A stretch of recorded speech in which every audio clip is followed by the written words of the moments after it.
as a successful real estate agent at Matthews and Family Properties in suburban Connecticut. I should have felt proud of my achievements. At 32, I had already established myself as one of the top performers in our boutique agency. Yet, sitting at my cramped desk in the corner of our office, I couldn't shake the familiar feeling of being an outsider in my own family's company.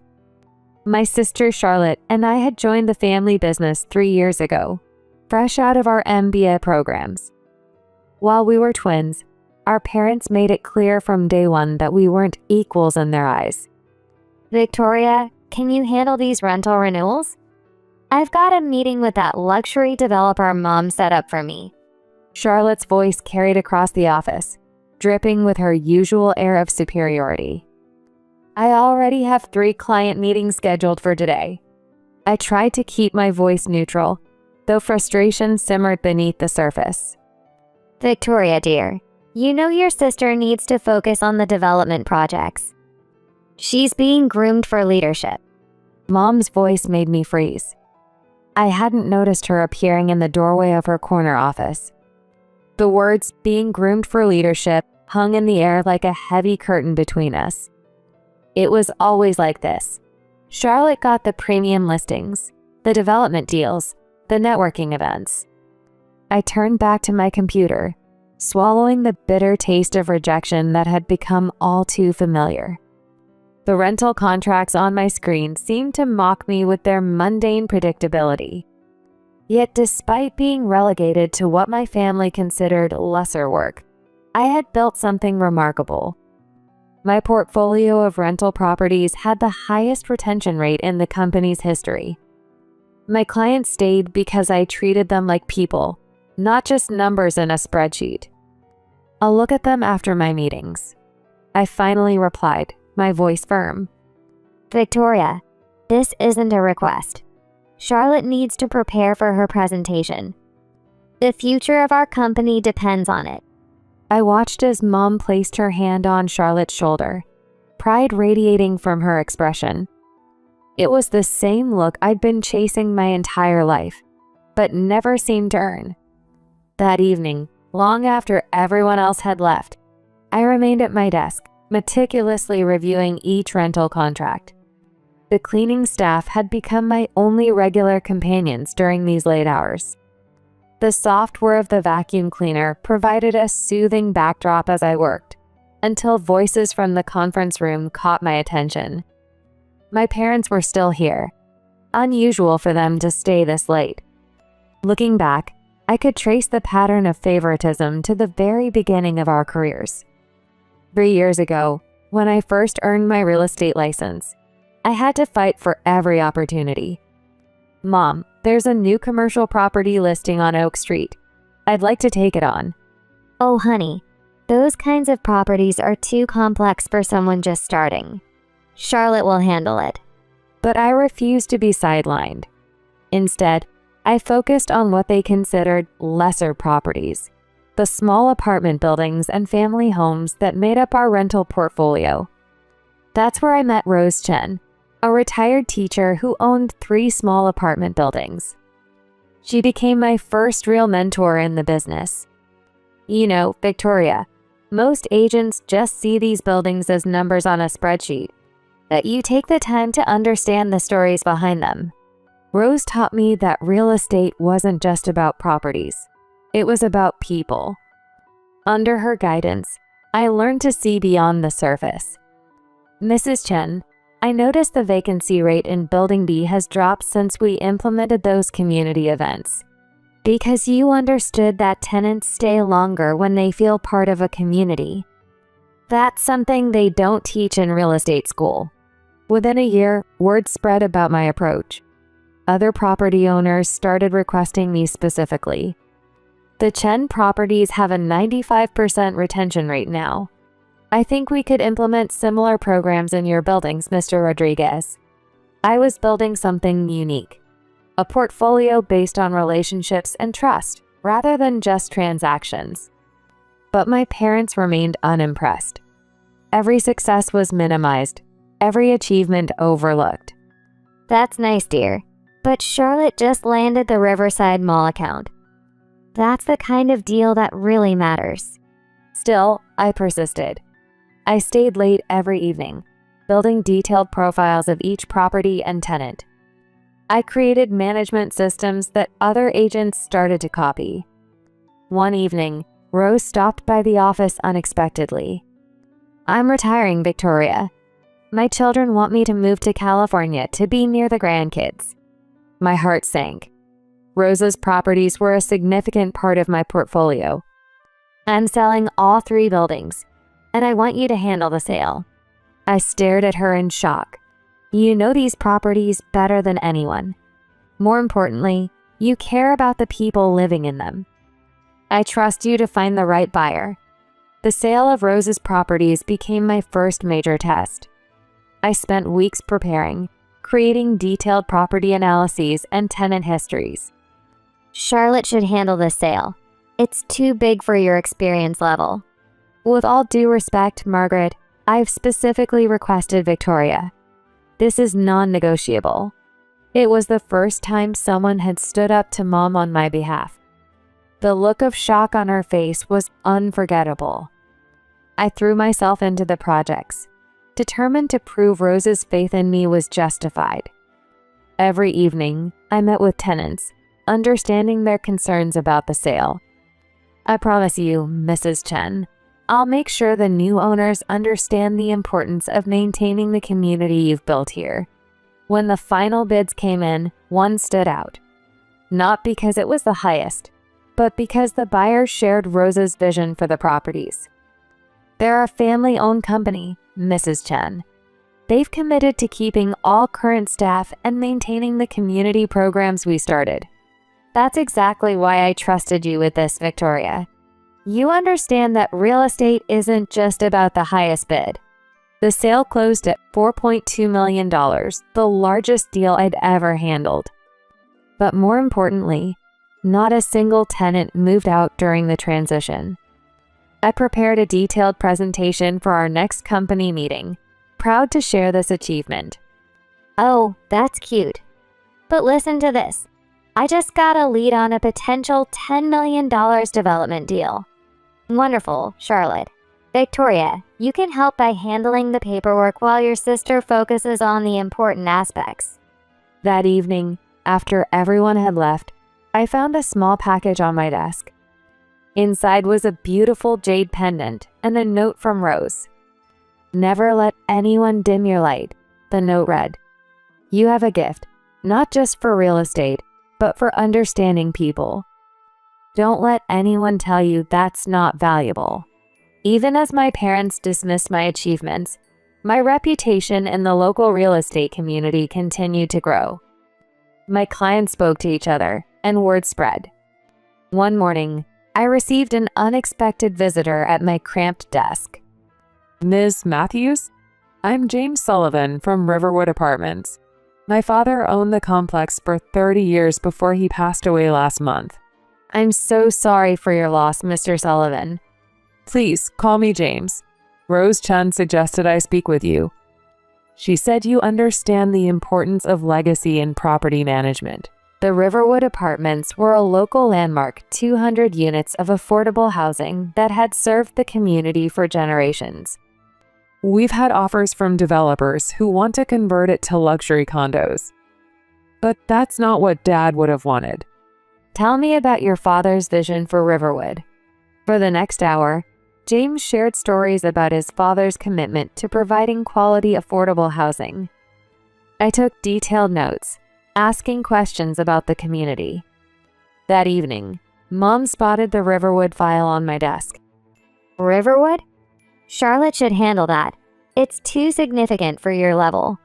"Mr. Sullivan specifically requested me, Mom, and I intend to honor that request." For once, my tone left no room for argument.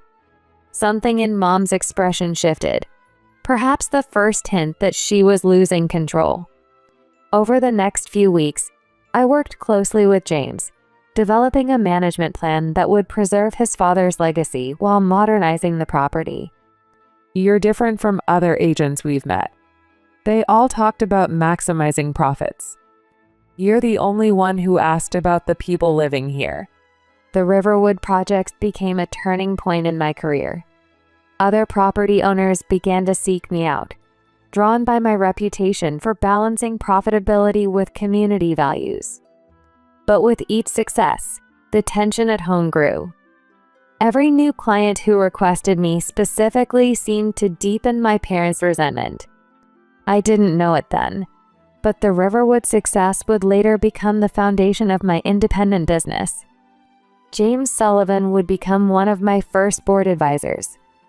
Looking back, I realized that every slight, every dismissal from my family had pushed me to build something uniquely my own, a business model that valued people as much as profits.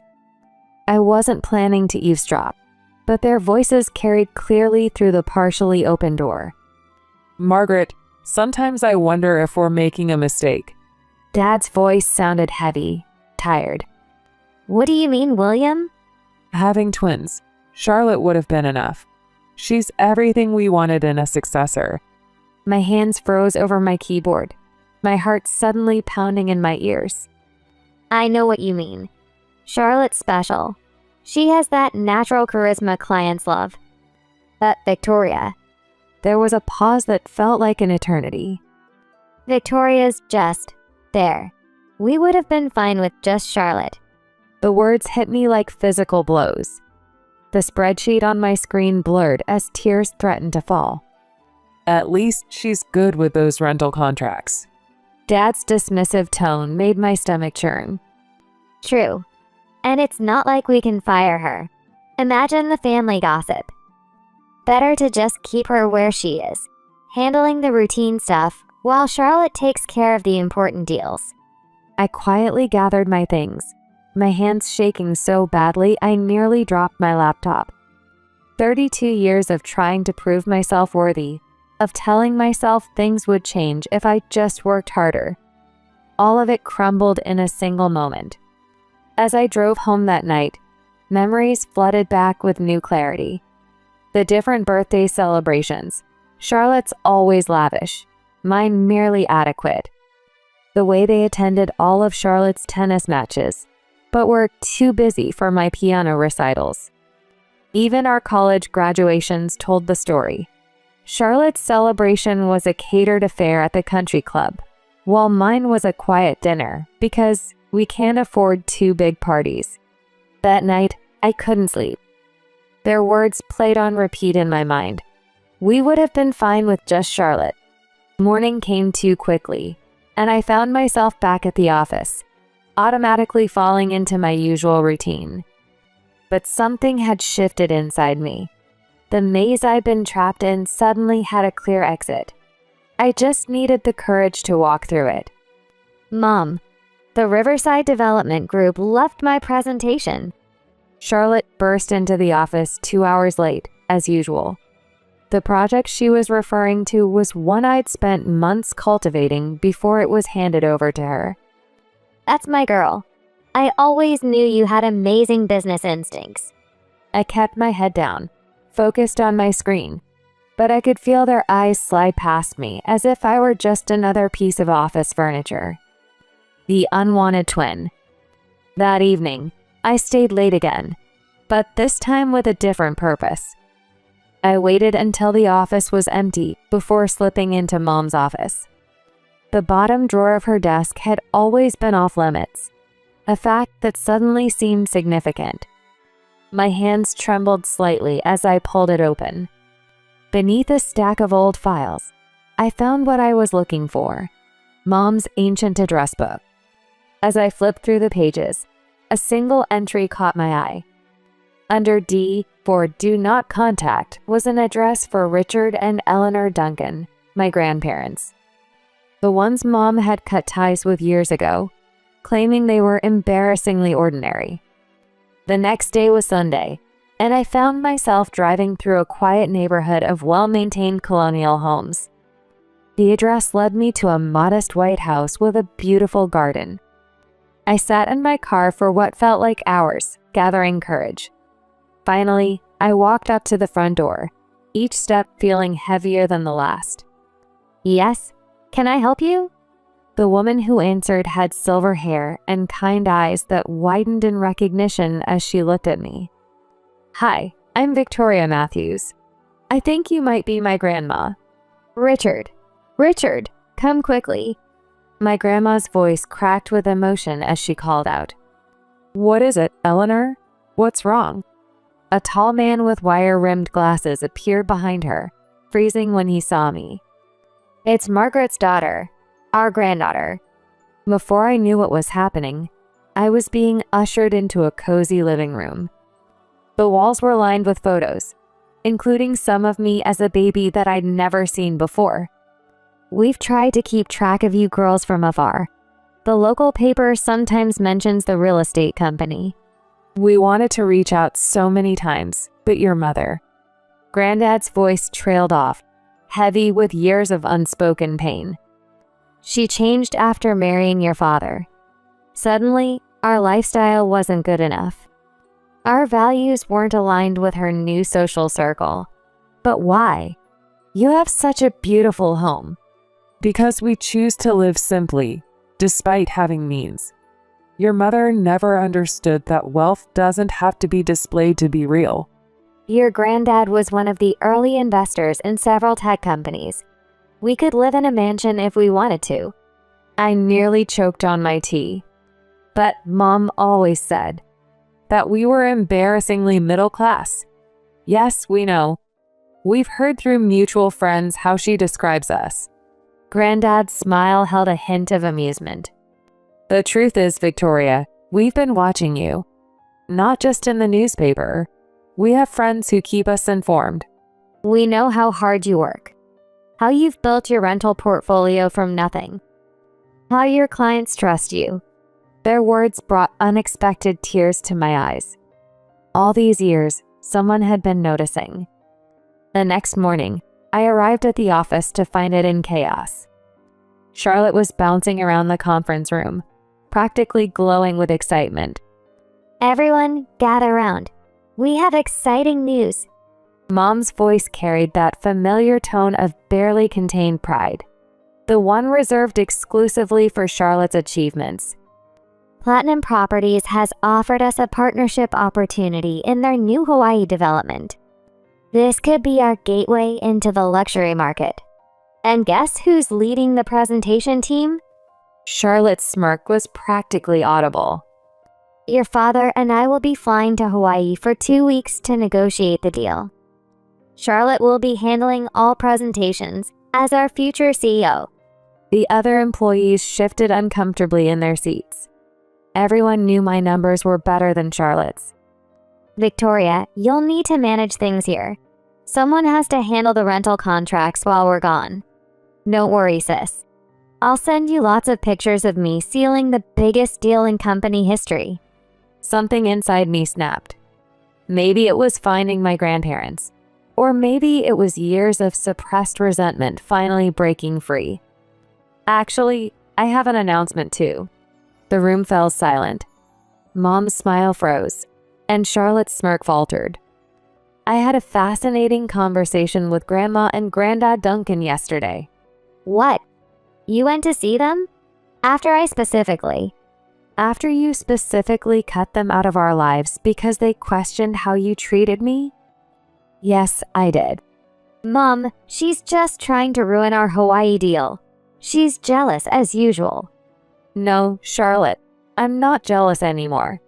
I'm done being the unwanted twin who gets all the grunt work while you play CEO. By the way, the Riverside Development Group has been calling me privately. They're not happy about being reassigned to someone who doesn't know their project's requirements. The conference room erupted into chaos. Mom was shouting about family loyalty. My father was trying to restore order, and Charlotte was having what looked like a complete meltdown. If you walk out that door, don't think you can come back. I turned at the doorway, my voice steady. Don't worry, Mom. You'll be fine with just Charlotte, right? Isn't that what you've always wanted? The color drained from Mom's face. She knew that I'd heard their conversation that night. I drove straight to my grandparents' house. They were waiting for me, somehow knowing I'd need them today. Welcome home, sweetheart." As I sat in their kitchen telling them everything through tears, Granddad disappeared into his study. "Victoria, we've been waiting for the right moment for this." Granddad placed a leather folder on the kitchen table. Inside was a detailed business proposal, complete with market analysis, financial projections, and a substantial investment offer to help me start my own real estate company. "We believe in you, sweetheart. Not just your business acumen, but your heart for this work. Come outside with us. There's something else." Following them to the driveway, I stopped in my tracks. There, gleaming in the morning sun, was a brand new Mercedes E-Class. I can't accept this. It's too much." "Nonsense. We've been saving our investment returns for something special. You're special, Victoria." For the next few days, I stayed with my grandparents, planning my next steps. Then the messages started coming. Living my best Hawaiian life while some people process rental agreements. #blessed future issue. Charlotte's social media posts were relentless, each one designed to hurt. But I didn't respond. I was too busy setting up my new office, a beautiful space with large windows and a view of the city. Then came the concerned calls from family friends. "Your mother is heartbroken. How could you betray your family like this?" Betrayal? Like wishing I'd never been born? My response was met with stunned silence. What they didn't expect was the response from our clients. One by one, they began transferring their contracts to my new company. Mrs. Richardson, our largest property owner, called Mom directly. "I've worked with Victoria for 5 years, Margaret. She knows every detail of my properties, every tenant's history, every maintenance record. Your other daughter couldn't even remember how many units I own." Within 2 weeks, I had retained 80% of my former clients and gained 5 new ones through referrals. Then Charlotte showed up at my new office, bursting through the door without warning. "You're destroying everything. Mom and Dad built this business for me." My new receptionist, Sarah, nearly jumped out of her chair at Charlotte's outburst. "They were never your clients, Charlotte. You just assumed they were yours because Mom and Dad gave you everything else." "Because I deserve it. I'm the one they wanted. You were just extra." The office fell silent. Even Charlotte seemed shocked by her own words. "You're right. I was just extra to them. But not anymore. Please leave before I call security."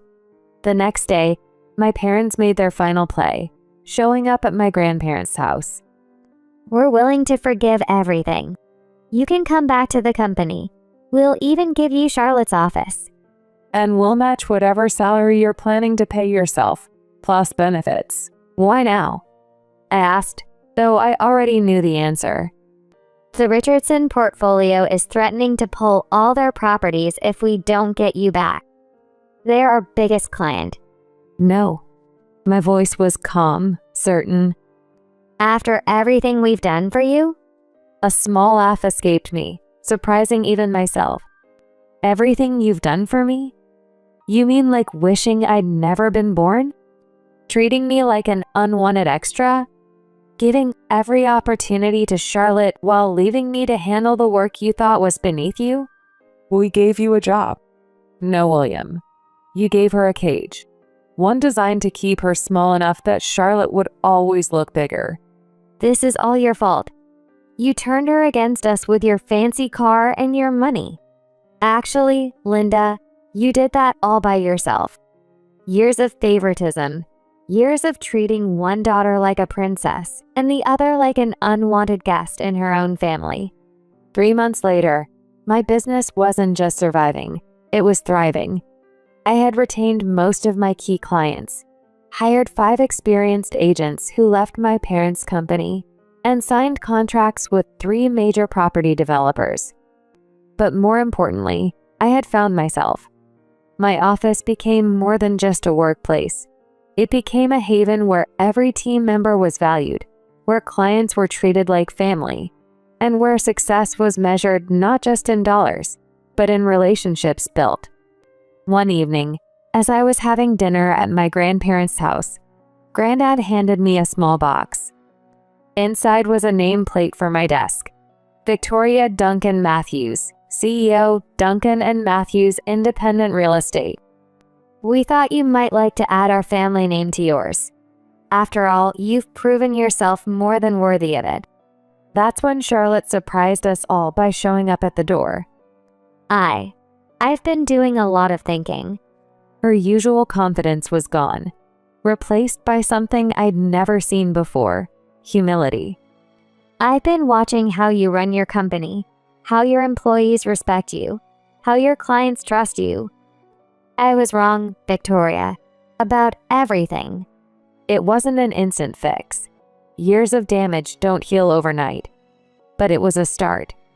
1 year after opening Duncan and Matthews Real Estate, I hosted a special event in our expanded office space. Rose Chen had flown in from California specifically to attend. I knew you had it in you all along, Victoria. Look at what you've built. The office was filled with clients, colleagues, and friends. All the people who had been part of my journey. James Sullivan was there with his family, and my team members were proudly showing visitors around. In the corner, my grandparents were deep in conversation with Charlotte, who had completed her first month in our mentorship program. I never understood before. Victoria doesn't just manage properties. She builds communities. That's always been your sister's gift. She sees the humanity in business. Then a familiar figure appeared in the doorway. Mom, looking uncharacteristically uncertain. May I come in? The room fell quiet. This was her first visit to my office. Of course, Mom. Welcome to Duncan and Matthews. I've been doing a lot of thinking, watching what you've built here. I was wrong, Victoria. So wrong. She reached into her bag and pulled out an old photo album. I found this at home. Pictures from when you girls were babies. You were never extra, Victoria. You were always extraordinary. I just couldn't see it. As we looked through the photos together, I felt the last pieces of hurt beginning to heal. Success hadn't just changed my business. It had changed all of us.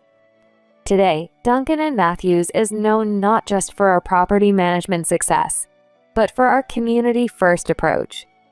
Charlotte runs our mentorship program, helping new agents understand that real estate is about more than just transactions. My parents' company has adopted many of our practices, and we now collaborate on community development projects. Mom and Dad attend our weekly family dinners at my grandparents' house, where we share stories, lessons, and laughter. But most importantly, I've learned that true success isn't measured by the size of your office or the number of deals you close. It's measured by the lives you touch and the communities you help build. I'm no longer the unwanted twin. I'm Victoria Duncan Matthews, and this is exactly where I was always meant to be. 6 months after starting my own company, I stood in my expanded office space, watching the sunrise paint the city skyline in shades of gold. So much had changed.